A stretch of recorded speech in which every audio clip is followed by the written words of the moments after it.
Arizona Wildlife Views, brought to you by the sale of hunting and fishing licenses and the Heritage Fund, lottery dollars working for wildlife. Some projects made possible by the Sportfish and Wildlife Restoration Fund.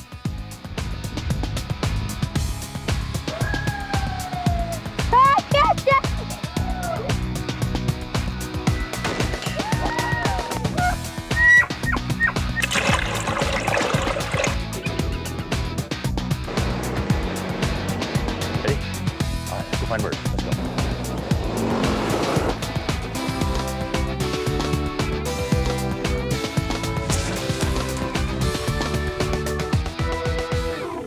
Welcome to Arizona Wildlife Views. I'm your host, Jim Harkin. Tonight, you'll witness the return of the magnificent sandhill crane to the playas of southern Arizona. Then we're going to meet up with a truly batty lady as she helps a landowner with a unique habitat project. But first, Arizona's Bighorn Sheep Translocation Program celebrated 2 milestones this year. First, it's our 50th anniversary, and second, it's the 100th such release. Join us as we show you the efforts to enhance the bighorn sheep population in their historic ranges. This is a landmark event for our organization. This is what we're all about.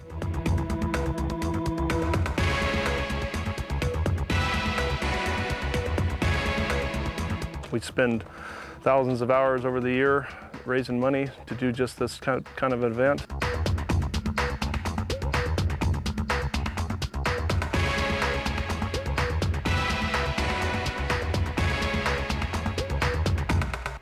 This is why we're here. This is a result of our special Bighorn Sheep Tag Fund program. We've raised over $5 million in the 20 years that it's been in existence. These types of activities are not cheap, and that requires quite a bit of funds, and that special Tag Fund program provides the necessary funding to accomplish it. We're out here in Unit 43B at the Martinez Lake. We're out here today for the 100th bighorn sheep capture. The department has had a long and proud history of translocating bighorn sheep. We've been at it for 50 years now, with this being our 100th transplant.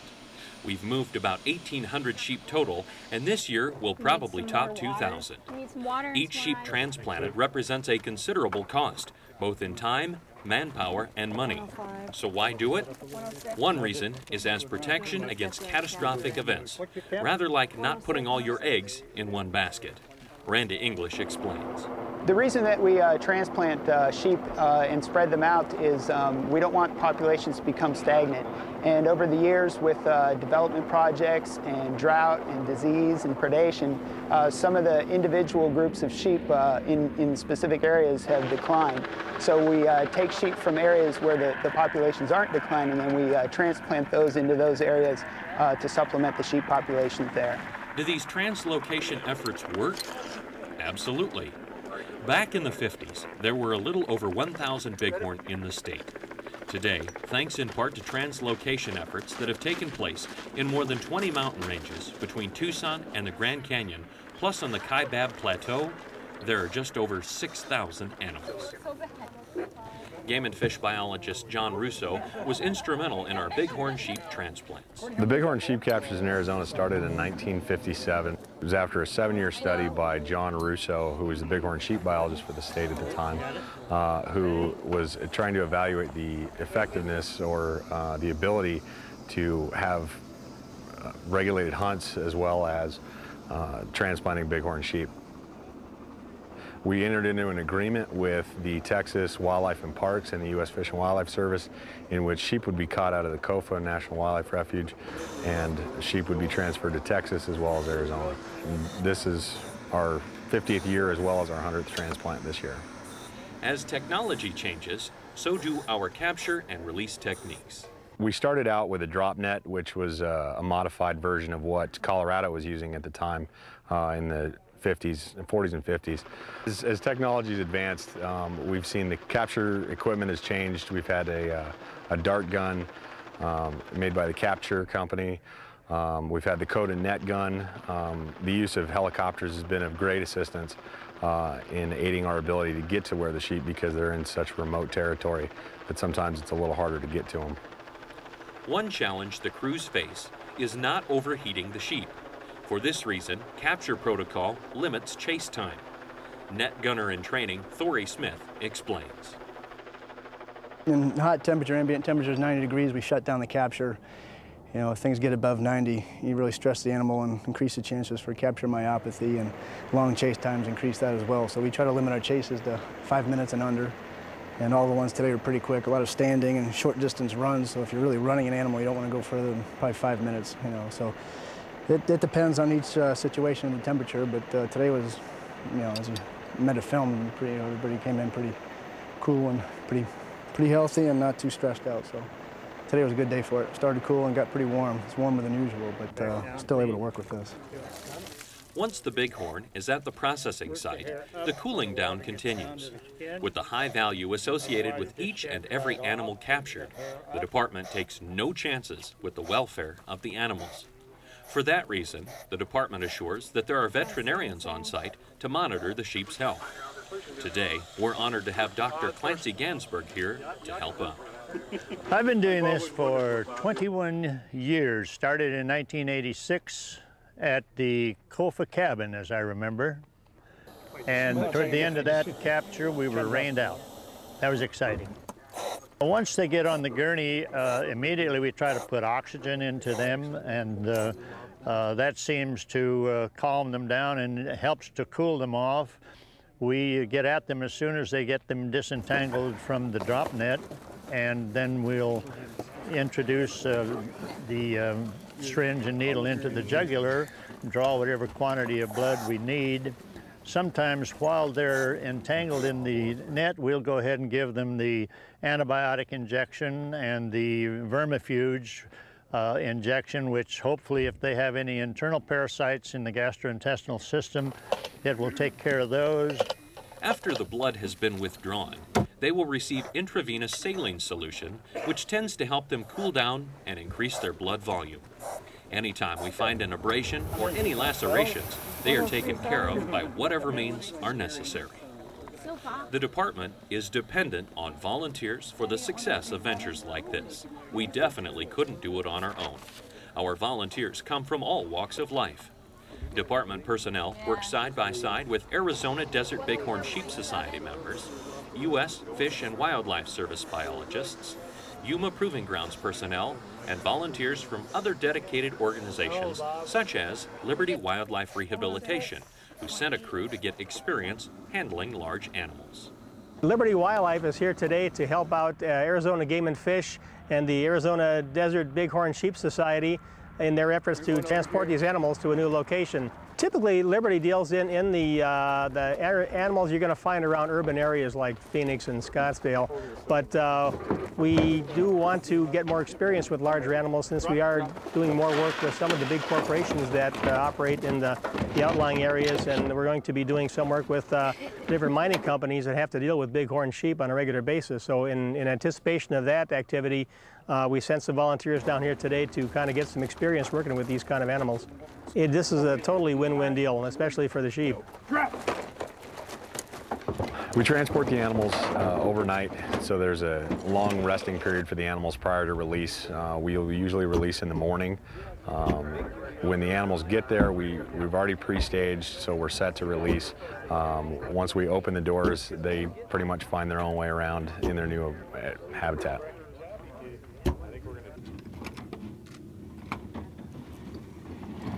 I got to pull the doors open on this release, and what a thrill that was! It's a culmination of many years of dedication, and to see all of our hard work finally culminating by lifting that door up and watching the sheep go to the mountain range. Being the centennial, this was a very special capture and release. So while the bighorn are finding their way around their new home, the release crew takes up a glass of sparkling cider in tribute to all who have contributed to this success story. Every January near Wilcox, there's a fantastic festival where birders and photographers alike gather to witness thousands of sandhill cranes return to their winter range.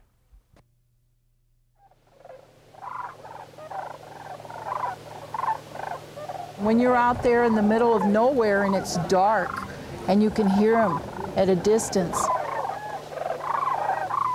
It kind of gives you a little bit of peace and makes you realize that there's a lot of beauty out there if we just stop and look at it. Oh, it was so exciting. The sun was coming up and the moon was still in the sky, and they just started coming in wave after wave. Well, I thought it was pretty spectacular. Come in with the sunshine on, the kind of a, you know, a golden yellowish color, and it's really beautiful. They're quite dramatic when you watch them fly across the sky here in Wilcox, and you can also hear them. They have a real wonderful trumpeting call. Wow. Well, I've actually been coming down to the Wings over Wilcox. I think this is 5 or 6 years that I've done this. I just didn't know there were sandhill cranes in Arizona, and I thought it was a pretty good opportunity to come find out where they were and see them. My wife's very much into birds. We've been here 3 years ago where we read about the Wings over Wilcox, and the fact that there's over 20,000 cranes here amazed us initially. I didn't even know there were cranes in Arizona. This is a great opportunity for people to see just hundreds of thousands of them in a flock together, and to hear that sound. The noise that they make when they all fly over in mass like that is just awesome. One of the really fascinating things about crane behavior is their migration. They migrate thousands of miles. Actually, some of the sandhill cranes that are wintering here in Wilcox may breed in Russia. This is when I like to shoot the birds actually flying, because you get that little kiss of light on them, and it's just so much prettier. Because I really like the birds, I've been going to different crane shows, and I seem to be migrating with them from here to New Mexico, to Colorado, to Nebraska. Cranes are very special creatures in the bird world. They've been revered throughout many different cultures. The crane is a very strong bird when it comes to the animal spirit world. 13 years ago, I became interested in the cranes. I've been traveling the world with the book, and all the crane festivals, we have one thing in common, the love of this bird. This is an edition of 18. I'm moved by their grace and their beauty and the call, which doesn't sound like anything else on earth. It's from some distant time in the past that's just touches me. They've been here in the valley for several decades and probably have been coming here for several eons. For birders, this is just an incredibly rich and diverse valley. Not only the cranes, but sparrows and the raptors, just a wonderful place for raptors. It's very diverse. You know, come for the cranes, but see everything else. This bird has an extra little hook. When you go out in the field to take some of the tours at an event like this, can you guys all see that extra hook on there? You get to look at birds in binoculars and you get to see them, but you don't get to see the entire structure unless you see them up close and personal like what we've provided with this. This one, as you can see, is missing the outer portion, or what we call the primary part of its right wing. I really am grateful that Game and Fish has brought down the live animal displays. Does anyone have a question? That's one new thing, and it really helps give children a real interest in what's out there. And you'll see them flying out over the fields. I've always been interested in birds since I was a child. I did my doctorate at Cornell University on the comparative behavior of cranes. And at Cornell University, I met a gentleman from Wisconsin, Ronald Sowie. And we decided to establish the International Crane Foundation as a private organization dedicated to the conservation of the world's 15 species of cranes. First time I saw a crane, I just started a new job, and the only time I could take vacation was in March. So I thought, what's all this hoopla about in Nebraska? Went out and just fell in love with the cranes. The way they dance, the cry of the crane, just everything about these wonderful prehistoric birds I fell in love with. The sandhill cranes themselves are considered one of the oldest living fossils, so to speak. They're pretty much identical to what they have been in the fossil record over the past several, probably hundreds of thousands of years. They're an impressive bird. They really are. They're big. They're easy to find. Birding, you get to see things. You might not see that many, but you at least see something. But sometimes you go out for some of these other animals, you don't see anything. I think the reason that more people are interested in birding is partly because of education, that there are excellent field guides available. It's quite well known that birding is a very good economic impact to all sorts of communities around the United States and probably around the world. It's a serious economic deal for me. I'm an artist, and to make a living as an artist is not an easy thing. This is the fastest growing sport right now, and I think it's because we're centering back on family and children time. Plus also it's the fastest growing sport for women right now. 52% of birders are women. I would see a bird, I had to know what it was. I wasn't satisfied to just know it was a bird. And I have a great field guide. It's always with me. I think if you have an appreciation for the land and the environment, to see so many creatures, you know, free and thriving is a great feeling, and you always want to hope that it'll always be like that and to preserve the land. Birds, beyond the fact that just watching them and enjoying them for their beauty, their natural beauty, their colors, their behaviors, they're an important reflection on what's happening in the world environmentally overall. The cranes are sort of ambassadors of the environment, our very fragile environment. I feel like they're a gift. They're here. So many people don't even see them, and you know, I see them and I want to know what they are, what they're up to. I have a curiosity.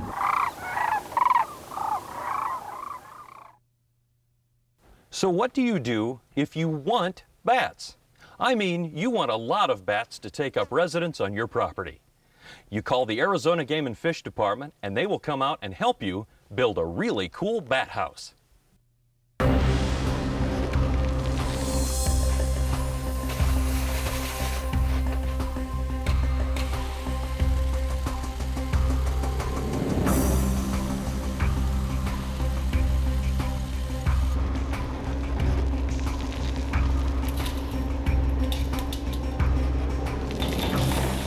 The Game and Fish Department has a long and proud history of reclaiming habitats for just about every conceivable animal found here. But this project is truly unique. We're here in southern Arizona near the San Pedro Conservation Area, riparian area. We're in a creosote scrub, desert scrub area, and behind me is this wonderful artificial bat roost. You heard her right. Bats. Nancy is the self-proclaimed batty lady of the department. This bat roost is actually a 45-foot man-made cave. Tim Snow explains. When we decided to go with this design on the bat culvert, what we did was we tried to mimic an abandoned mine. What we found with our abandoned mine surveys that we have done in the past is that length isn't the real critical part of the structure, or the tunnel, if you want to call it that. The length isn't the important part. It's whether or not you have airflow inside, and that's why when we designed this culvert, we put a turn in it.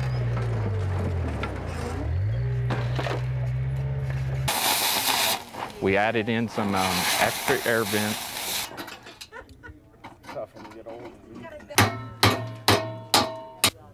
Which creates changes in temperature that the bats can select for a site inside that might be cooler or might be warmer, and that's all generated by the airflow from the air vents and the opening of the mine, or culvert in this case. We've enhanced it with different applications that we hope will appeal to the bats. We have added a crevice dwelling, which is like a big bat house with slots in it that the bats can crawl up inside for those bats who like to get in those tight little areas.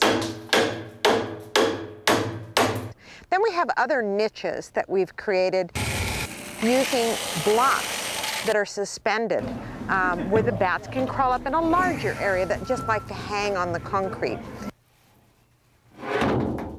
We created some domes inside, or one particular dome that we welded out and put into the roof of the culvert that would trap the warm air. Maternity roosts for bats, they like it very warm, up into the 90 to almost 100-degree temperature. And you can change that by having more bats and all the body heat generating that. But at the same time, you still need to trap that hot air, and so a dome does that. We've also added some thin set, or kind of a concrete a spray or application along most of the roof area in the tunnel so that bats can just fly in and grab the ceiling if they need to. They don't need too much to hang on, but galvanized steel is very difficult for claws to grab, so we needed to add something else that provided some gripping area for the bats. We are going to put temperature loggers inside to take a temperature regime over the next 2 years. So we should be able to see if the temperatures are maintaining the right environment for the bats. Our landowner, George Drum, has agreed to help us to monitor to see if any bats are using this tunnel in the next year or so. So we're hoping that we'll attract those bats. And we're going to do that by putting some plastic, like some light colored plastic, or maybe even a sheet below some of the structures where the bats should roost, and to see if we get any of their droppings on those sheets. And periodically, the landowner and ourselves will stop by to check those things. You know, I retired a couple of years ago, and one of the things that I never really anticipated in any way during my retirement and planning on doing and spending money to do it was to count bat poop. Well, George, you know what they say. It's a dirty job, but somebody's got to do it. But we're rather curious. With all of the conservation efforts you could have chosen, why bats? I was reading an article about some bats that were having problems in losing their habitat and becoming endangered. And we have this property here, and of course, as you can probably see from the behind me, it's not usable for any other purpose. So I decided that to give back something to the environment, we all take away from it, and I thought I could give something back to the environment. Okay. I thought he was batty. Well, I guess most wives would probably feel that way too. Moving like a giant scorpion across the desert floor, the backhoe carries the last of the culverts up the hill to its final resting place. Those culvert sections weigh almost 300 pounds each, so the guys and gals on this project were really thankful that the backhoe got to do the heavy lifting.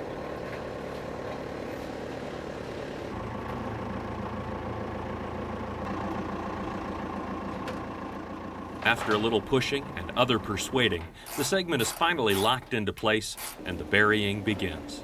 Again, the backhoe and dozer saves many a strained back. Arizona is home to 28 species of bats. Most populations are stable, but a few are declining. In nature's system of checks and balances, bats have long played essential roles. Their loss today could compromise the health and stability of our environment. We only have one endangered species of bat in Arizona, and it's the lesser long-nosed bat, which is one of our nectar-feeding bats. The bats in general their population, the habitat is declining, and so we're going to see those numbers decline all across the United States. As we grow and build out into the wilderness areas, we actually will remove roosting habitats. And to trump that, we are also closing a lot of mines all over Arizona for safety reasons, and we have to remove some of the roosting areas for bats when we're doing that. We are trying to work with the state mine department right now to ensure that if there are large bat populations using structures, that we will be called so that we can assess and possibly find funding for bat gates to protect those bats from the public and to protect the public from entering mines that are unsafe. Projects like this don't come cheap. George was willing to do a lot of the work himself and was planning on funding it too. This whole thing overall has cost us a little bit in excess of $6,000, and the grant was for $25,000. The original estimate was for $5,000. Time went by. It was wonderful that we were able to go and apply for a LIP, what we call LIP, which is a landowner incentive program funding, which partially funded this program and allowed it to happen. After it was all said and done, George came back and planted native grass seeds and watered them in. Now it's just a wait and see. In the meantime, George, plans for the future?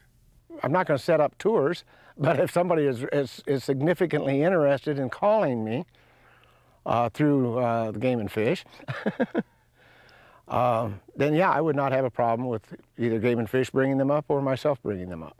And if it doesn't work, it becomes a wine cellar. I'll have to start growing my grapes a little lower on the property.